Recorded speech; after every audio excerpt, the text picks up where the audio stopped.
Mulai daripada bahu ni, tolak sebelah-sebelah sini. Okay. Lebar mulut kiri dulu.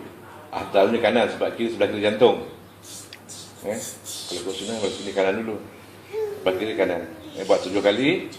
7 kali. Okey, 1 selesai. Step kedua, tulang belakang ni buat. Okey. Kedua okey. 7. Ketiga, tekan ni. Biasa kalau orang batuk, dia ni sakit dada sini. Terus naik ke atas. Okey. Okey. Okey, sini.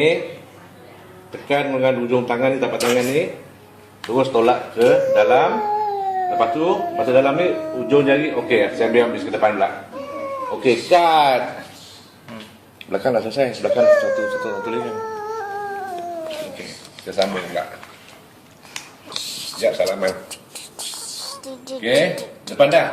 Kat sekarang kat depan. Okey, sekarang depan ni tolak terus naik dada sampai sini. Sampai ke atas. Belakang, depan, terus naik ke atas. Okey, ini step ketiga ya. Step keempat. Doak, teman. Okey, ambil minyak letak kat ni. Tu. Sulang. Dia leher dia tu. Leher.